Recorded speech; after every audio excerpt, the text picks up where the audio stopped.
主席、各位长官、各位先进，大家午安。我是编号11号的高雄县教育会的业务承办人王立德。那我们理事长陈国基先生很关心这个会议哈，他因公不克前来，在此特别向各位先进请安啊。刚才也聆听廖科长跟我们报告有关于陆生来台的这个说明啊。那在这边我也要发表一些心声啊，因为我自己在这个高职中等教育高职学校服务，我也发现说我们目前台湾的中等教育高职学校拥有很丰富的一些资源，同时我个人也觉得很有优越感。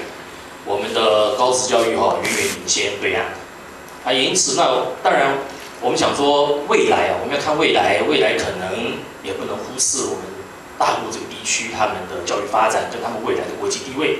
因此在此因为我看报章媒体都常常在琢磨大专院校的陆生来台，那在这个地方我们也希望把高职这个领域来列入参考，看看是否可行啊。报告完毕。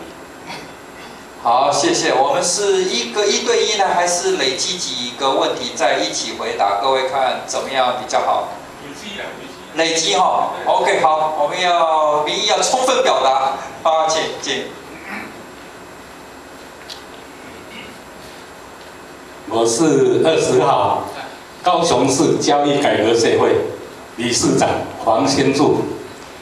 刚才我听教育部那个廖科长，他说中国大陆年轻学子来台湾就学，就是不能打工，也不能考我们的中央科学公教评分。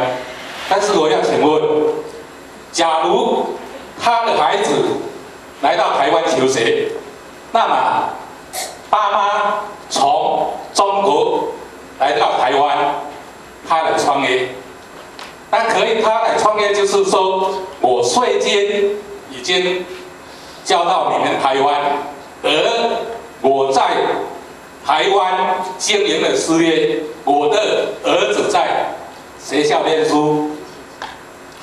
那么，他以后定居了好几年，他当然有这个权利，他的儿子来考这个公务人员，而创业而就业。那你总不能说，那你不行你要回大陆那请这个廖科长各委员详细的说明。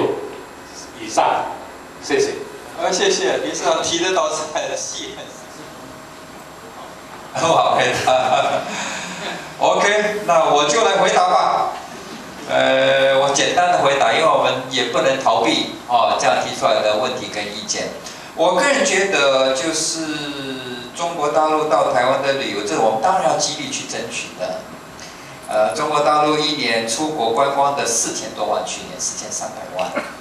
那么今年我们可以争取到70万左右来台湾，这个成绩已经很不错了。其他国家可能要花10年，因为我们要知道，中国大陆是封闭的一个社会，对台湾是有提防的。我们是开放，刚刚您讲的对，我们可以反统战，我们很多方面比他很先进，所以他们其实是有顾虑的，所以开放速度不会太快。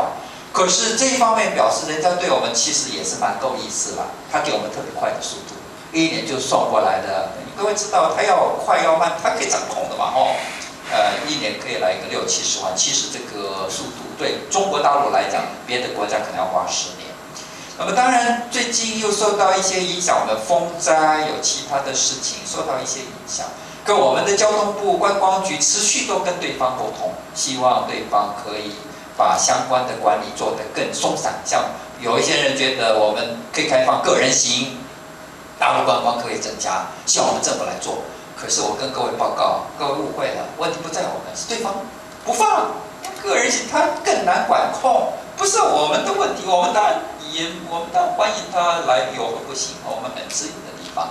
所以就是说，就有一些管理上的问题，不是我们单方面可来做的。不过我们的观光局持续跟各位报告，我们持续不断的跟各位在这过去1年来，我们也做了很多的进展。中国大陆观光来台湾有很多的进展，使得很若干的评级逐渐降低，才有今天这样的一些成效了。当然，南部因为受灾，所以也直接影响到陆客来台的这个或者来台，包括来南部的意愿。这个我们会持续跟对方来协商，我们要把我们赶快弄好。现在阿里山也弄好了嘛，赶快让对方来说，其实我是台东人，其实花莲很多可以看的嘛，中部很多可以看，南部也还有很多其他澄清湖什么可以看的嘛。孔子庙可以看，你不一定要到受害的地方，我们持续会跟对方来说明。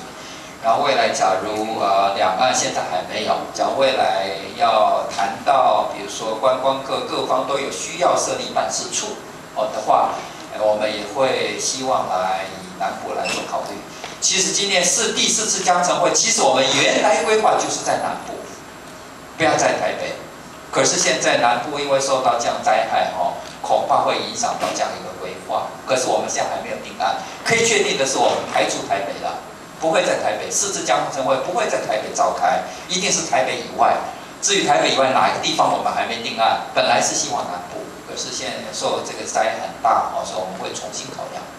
好，各位，我想我们今天的这个座谈会的可以说，我个人觉得是成果也很丰硕了。各位提出了很多的意见，很宝贵的意见，也很多的问题，让我们来共同来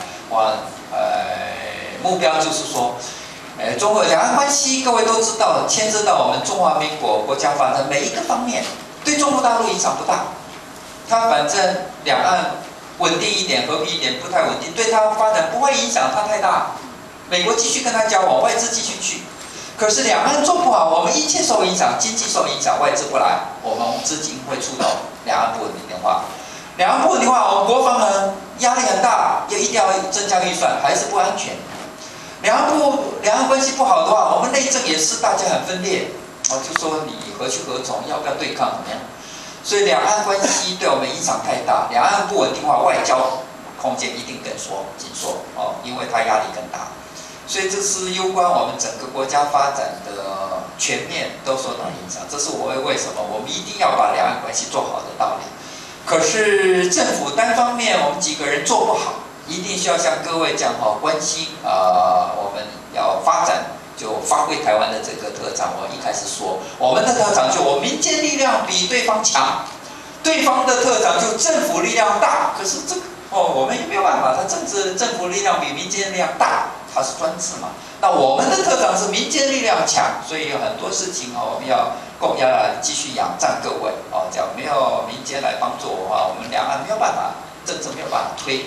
可以跟各位报告的就是说，我们的核心思想就是我刚刚讲的，一切我们的作为都是环绕在这个中心思想，就是说如何提升台湾的竞争力、教育的竞争力、经济的竞争力、其他的竞争力，这是我们发展两岸关系的最中心的思考，也希望各位可以认同我们的想法。好，今天非常感谢各位做了一天，也都没有打瞌睡。我是各位真的是对我们两岸关系非常的关切那我们也感谢政府各个部会的代表来跟我们共同在这里出席今天一整天的活动。